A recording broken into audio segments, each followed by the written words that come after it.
नमस्कार दोस्तों, are class में आप सभी का स्वागत है।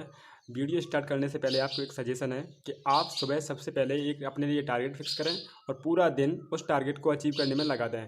आपको सफलता सुनिश्चित है। यहाँ पर देख सकते हैं इंग्लिश मीडियम से, और अगर आप हिंदी मीडियम से कंफर्टेबल हैं तो आप हिंदी मीडियम को देख सकते हैं। मैंने दोनों में ही टाइप करके रखवाया है टीम से, राइट। तो मैं पहले क्वेश्चन की बात करूँ तो पहले क्वेश्चन है कि निम्न में से कौन सा विद्युत का चालक है, यानी कंडक्टर कौन सा है इन जो ऑप्शन दिए गए उनमें से। तो ऑप्शन नंबर यहाँ पर सी आपका राइट हो जाता है। लबड़ जल जो होता है, ब्रायन वाइटर जो होता है वो कंडक्टर होता है लाइट का। नेक्स्ट में बात करूँ क्वेश्चन नंबर 2 की, तो है कि निम्नलिखित में से जेल का उदाहरण कौन सा है। जेल जो होते हैं सॉइल जेल पायस, तो उनमें से इन ऑप्शन में जेल कौन सा है। तो ऑप्शन नंबर ए जो है पनीर, वो जेल का एग्जाम्पल होता है। तो ऑप्शन नंबर ए था राइट आंसर। नेक्स्ट क्वेश्चन की बात करें तो हिस्ट्री से लिया गया है, वो है कि बुद्ध का जन्म कब हुआ था। बुद्ध का जन्म मतलब कब हुआ था, तो हुआ था ईसा पूर्व, यानी 563 ईसा पूर्व में हुआ था। ईसा पूर्व का मतलब होता है ईसा मसीह के जन्म से पहले, और एडी का मतलब होता है ईसा मसीह के जन्म के बाद। तो यहाँ पर 563 ईसा बीसी बोल सकते हैं इसे आप, राइट। नेक्स्ट मैं बात करूँ अगले क्वेश्चन की, तो वो है कि छाऊ नृत्य कहाँ की नृत्य शैली है। छाऊ नृत्य जो है वो डांस, वो बिहार की नृत्य शैली है। ऑप्शन नंबर ए इसका राइट आंसर हो जाएगा। नेक्स्ट की मैं बात करूं तो वो है कि इब्न बतूता भारत कब आया था। इब्न बतूता भारत कब आया था, तो इब्न बतूता जो था चीनी यात्री, वो 1333 ईस्वी में ईडी से भारत आया था, राइट। नेक्स्ट क्वेश्चन की बात करें तो वह स्वामी विवेकानंद किससे संबंधित थे। स्वामी विवेकानंद के गुरु थे रामकृष्ण जी। तो उन्होंने स्वामी विवेकानंद ने उनके लिए मिशन चलाया था, इसलिए option A the right answer, Ramakrishna mission से संबंधित है स्वामी विवेकानंद। नेक्स्ट क्वेश्चन की बात करें तो वो है दिल्ली सल्तनत के आखिरी शासक कौन था। दिल्ली सल्तनत में लोधी वंश चला था लास्ट में, और लोधी में भी इब्राहिम लोधी शासक जो था वो लास्ट वाला शासक हुआ था। तो ऑप्शन नंबर 20 का सही आंसर है। नेक्स्ट की बात करें तो अर्थशास्त्र में केंद्रीय समस्या क्या होती है, मतलब जो सेंट्रल प्रॉब्लम होती है वो इकोनॉमिक्स में वो क्या होती है, तो वो होती है कमी, डेफिनेटली डेफिक्ट बोलते हैं जैसे, है ना। नेक्स्ट की बात करें तो वो है कि भारत के किसी ठंडे मरुस्थल क्षेत्र का नाम बताइए। तो ठंडा जो प्रदेश है वो जम्मू कश्मीर में लद्दाख वाला एरिया होता है, वो राइट है कि बहुत ही ठंडा होता है। तो लद्दाख ऑप्शन इधर सी ऑप्शन इधर right answer. So I am go to next question answer. Next की मैं बात करूं तो वो है कि किस राज्य में अनुसूचित जनजातियों को सर्वाधिक आबादी है, मतलब सबसे ज़्यादा आबादी किस राज्य में है अनुसूचित जनजाति की, एससी वाली कास्ट में आते हैं वो। तो एमपी में सबसे ज़्यादा हुए हैं। नेक्स्ट की बात करूं तो पंचायती राज संविधान में किस भाग में है। पंचायती भाग जो है वो संविधान के किस भाग में पड़ता है, तो भाग 9 है, जो पार्ट 9 सेक्शन 9 में पड़ता है पंचायती राज। नेक्स्ट की बात करूं तो मध्य प्रदेश का पहला ग्राम न्यायालय किस जिले में स्थापित किया गया है। मध्य प्रदेश का पहला ग्राम न्यायालय जो है वो नीमच जिले में स्थापित किया गया है। ऑप्शन नंबर 20 का राइट आंसर है। नेक्स्ट क्वेश्चन की बात करें तो पंचायती राज हेतु कौन सा संविधान संशोधन किया गया है। पंचायती राज्य के लिए 73वां संविधान संशोधन किया गया है यहाँ पर। नेक्स्ट क्वेश्चन की ओर बढ़ते हैं, तो वो है कि भारत में सर्वप्रथम किस देश से पंचायती राज की शुरुआत हुई थी, किस राज्य से हुई थी, सॉरी। तो स्टेट की बात करें तो राजस्थान राज्य से पंचायती राज की शुरुआत होती है। नेक्स्ट की बात करें तो एमपी की पहली नगर पालिका कहाँ स्थापित हुई थी।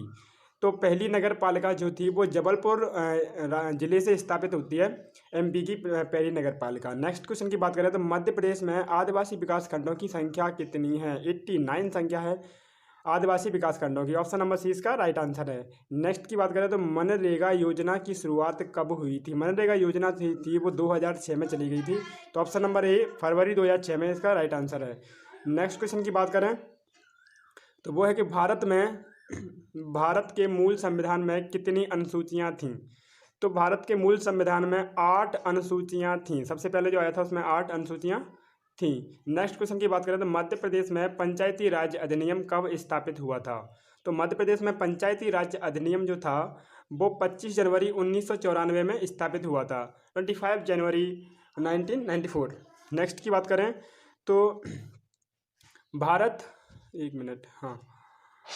भारत का प्रथम आधुनिक पुरुष किसे कहा जाता है। आधुनिक पुरुष की बात करें तो हिस्ट्री में तो वो राजा राम मोहन राय जी को कहा जाता है। नेक्स्ट की बात करें हुमायूं नामा का लेखक कौन है। हुमायूं नामा का लेखक जो है उसकी जो पुत्री थी, है ना, गुलबदन बेगम ने लिखा था हुमायूं नामा। नेक्स्ट की बात करें तो कांग्रेस की प्रथम महिला अध्यक्ष कौन थी? सबसे पहले जो कांग्रेस की महिला अध्यक्ष बनाई गई वो एनी बेसेंट थी। ऑप्शन नंबर सी इसका सही आंसर है। नेक्स्ट की बात करें, निम्न में से कौन सा वेद सबसे प्राचीन है? सबसे वेदों की बात करें, हिस्ट्री का क्वेश्चन है, तो ऋग्वेद सबसे पहला है, उसके बाद आता है सामवेद, अथर्ववेद, लास्ट में आता है अथर्ववेद, फिर यजुर्वेद, तब सामवेद। नेक्स्ट की बात करें, अगले क्वेश्चन की ओर बढ़ते हैं। इस वीडियो में बताऊँ, अगर आपको डिटेल से ये क्लास चाहिए आईएएस लेवल से, तो मैं शाम को लाइव इस चैनल पर आऊँगा। आने का जो सेटअप है वो पूरा स्थापित कर रहा हूँ मैं, तो वहाँ पर आपको एक एक पॉइंट बताया जाएगा और एकदम डिटेल से आईएएस लेवल से मैं कराऊंगा। जैसे कि कौटिल वगैरह अकेडमी, अन अकेडमी से जो टीचर हैं वो कराते हैं, इस लेवल से करा कर रखूँगा आपको। तो आप एक बार पढ़ कर देखेंगे तो आपको पता चलेगा कि आपका लेवल कहाँ से कहाँ पहुँचा दिया। जीरो से हीरो बनाने का वादा है मेरा। नेक्स्ट की बात करूँ तो किस राज्य में बौद्ध स्थल तांबे मठ अवस्थित है? मतलब जो बौद्ध जो स्थल बनाए गए हैं बौद्ध भगवान के, वो तो तांबा जो मठ है वो कहाँ पर है? तो हिमाचल प्रदेश में वो बनाया गया है। ऑप्शन नंबर 20 का राइट आंसर है। नेक्स्ट की बात करें, अंतरिक्ष में पहुंचने वाला प्रथम व्यक्ति कौन है? अंतरिक्ष में सबसे पहले जो गए थे यूरी गगारिन गए थे। राकेश शर्मा लौट के आए थे, कल्पना चावला की तो लौटते समय मृत्यु हो गई थी। तो ऑप्शन नंबर इसका सही आंसर है, यूरी गगारिन। नेक्स्ट की बात करें तो वो है कि जैव विकास का सिद्धांत किसने दिया था? ये बायोलॉजी से क्वेश्चन है, बायोलॉजी के फर्स्ट फेज से, तो वहाँ से हट के डार्विन ने दी थी इसकी। जैव विकास का सिद्धांत किसने प्रतिपादन? डार्विन जो थे उन्होंने जीवों पर अध्ययन किया था। नेक्स्ट की बात करें, मध्य प्रदेश से राज्यसभा में कितनी सीटें हैं? तो मध्य प्रदेश से राज्यसभा में जो हैं वो 11 सीटें हैं। ऑप्शन नंबर इसका 20 का राइट आंसर है। नेक्स्ट बात करें तो सूर्य के चारों ओर परिक्रमा में निम्न में से कौन सा ग्रह अधिकतम समय लेता है? निम्न का मतलब जो नीचे दिए गए, इनमें से कौन सा अधिक ज़्यादा टाइम लेगा, लार्ज टाइम लेगा? तो ऑप्शन नंबर 20 का सही आंसर है, बृहस्पति सबसे ज़्यादा समय लेता है इन सब में। तो नेक्स्ट क्वेश्चन की बात करें तो वो है कि माउंट एवरेस्ट को फतेह करने वाला सबसे युवा भारतीय कौन है? माउंट एवरेस्ट पर अगर मैं बात करूँ, इनमें धनंजय और वीरेंद्र कुमार, अभिनव पांडे और अर्जुन वाजपेयी। अर्जुन वाजपेयी चर्चा में है अभी, माउंट एवरेस्ट पर विजय करने वाले। तो ऑप्शन नंबर 20 का राइट आंसर है। नेक्स्ट की बात करें तो श्रीहरिकोटा द्वीप अवस्थित है, मतलब श्रीहरिकोटा द्वीप कहाँ पर है? पुलिकट झील पर, ये तो बच्चे जानते होंगे हमारे। तो नेक्स्ट जो ऑप्शन नंबर सी इसका राइट आंसर है, पुलिकट झील के समीप ही श्रीहरिकोटा द्वीप बनाया गया है। नेक्स्ट की बात करें तो अगला क्वेश्चन है कि भारत में अधिकांश प्राकृतिक गैसों का उत्पादन निम्न में से कहाँ से किया जाता है? तो अधिकांश गैसों का जो उत्पादन है, प्राकृतिक गैस का उत्पादन जो है वो बॉम्बे हाई से किया जाता है। बॉम्बे हाई एक पेट्रोलियम कुआं जो है बोलते हैं से, वो है, तो वहाँ पर होता है प्राकृतिक गैस का उत्पादन। चलो नेक्स्ट क्वेश्चन की बात करते हैं। वो है कि निम्नलिखित में से किस केंद्रीय शासित प्रदेश में आबादी का घनत्व सबसे कम है? भाई आबादी का घनत्व सबसे कम की बात करें तो इन सब में दादर नागर केंद्र शासित प्रदेश हैं। अंडमान निकोबार में सबसे आबादी कम है, जो भारत का एक हिस्सा है, राइट, दक्षिणी भाग में। नेक्स्ट की बात करें तो भारत में निम्न राज्यों में से किस में सागौन के वन ज़्यादा पाए जाते हैं? कितने इजी क्वेश्चन होते हैं एमपी कांस्टेबल और जीडी कांस्टेबल में, फिर भी मैं बोलूं तो 85% नॉर्मल क्वेश्चन होते हैं जो सभी बच्चे टच करके आते हैं, लेकिन इसके बाद जो एवरेज आता है वो 15% का, 15% का, तो वो थोड़ा ऐसा ही लेवल से लेते हैं वो जिसमें बच्चे की मेरिट लिस्ट टच करती है। मैंने कई सारे एग्जाम दिए हैं, इसलिए मैं कई सारे प्रैक्टिस सेट के आधार पर बता रहा हूँ कि कुछ क्वेश्चन ऐसे होते हैं 85% जो सभी बच्चे टच कर लेते हैं, फिर भी बोलते हैं बच्चे हमारे 72 आए थे, 71 आए थे, तब भी सिलेक्शन नहीं हुआ। तो मैं बोलूँ आप 100 में से 100 के चांस करके जाइए, कुछ इस तरह पढ़िए, तब आपका सिलेक्शन होगा कहीं जा करके, राइट। और ऐसा ही लेवल का कुछ पढ़िए, तब आपका कुछ कांस्टेबल में भी सिलेक्शन होगा और ऐसा ही में दोनों में पास हो जाएंगे आप। तो वो भी तैयारी मैं कराऊंगा इस चैनल पर, लाइव शाम को आपके लिए क्लास रखूंगा, राइट। तो नेक्स्ट मैं बात करूं यहाँ पर मध्य प्रदेश, जो ऑप्शन नंबर ए इसका राइट आंसर है, सागौन मध्य प्रदेश में सबसे ज़्यादा है।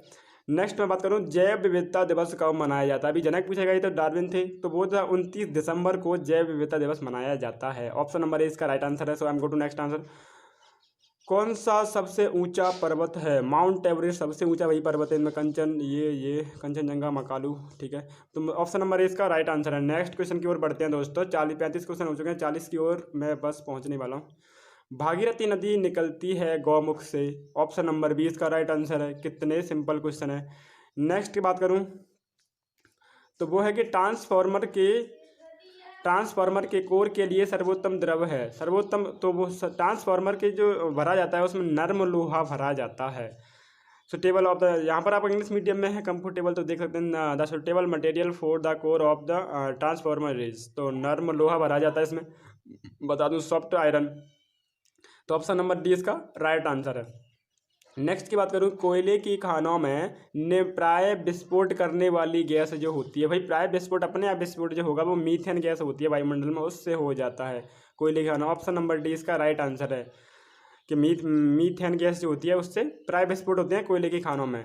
नेक्स्ट लास्ट दो क्वेश्चन की बात करते हैं, अंतिम दो क्वेश्चन है कि धूम कोहरा यानी स्मॉग में मौजूद आंखों में जलन पैदा करने वाला शक्तिशाली द्रव कौन सा होता है, पावरफुल लिक्विड कौन सा है जो जलन पैदा करता है कुहासे की वजह से। तो ऑप्शन नंबर सी इसका राइट आंसर है, वह है परऑक्सी एसीटिल नाइट्रेट। परऑक्सी एसीटिल नाइट्रेट जो है वो जलन पैदा करता है आंखों में कोहरा की वजह से। नेक्स्ट क्वेश्चन की बात करें, अंतिम क्वेश्चन है कि भारत में सबसे बड़ा जनजातीय समूह कौन सा है, गौड़ है भैया, option number B right answer, Gaur जनजाति का। और ये 40 क्वेश्चन की डेली मैं प्रैक्टिस सेट लेके आता हूँ। अगर आप 40 क्वेश्चन की पीडीएफ जो इस वीडियो के डिस्क्रिप्शन में मिल जाएगी, आप एक बार दोबारा से टच करेंगे इस क्वेश्चन को और आप लगाएंगे तो आपके 40 क्वेश्चन आंसर से बहुत कुछ इतनी पावरफुल जीके तैयार होगी जो कांस्टेबल में आपको पराजित कर ही नहीं सकता कोई, इतनी पावरफुल जीके होगी। क्योंकि कांस्टेबल के लिए जो मैं प्रैक्टिस सेट यहाँ पर टच बनवा रहा हूँ, ये प्रैक्टिस सेट इतने पावरफुल हैं कि इनको करने के बाद बच्चे को कुछ और पढ़ने की जरूरत नहीं पड़ती। अगर वो पढ़ना ही है तो मैं लाइव क्लासेस रखूँगा, ऐसी क्लासेस जो यूट्यूब पर उपलब्ध तो होंगी लेकिन वो पैसों से उपलब्ध हैं, लेकिन मैं फ्री में उपलब्ध करा दूंगा। राइट, तो चलते हैं बच्चों, मिलते हैं फिर नेक्स्ट वीडियो में, तब तक के लिए बाय बाय बच्चों।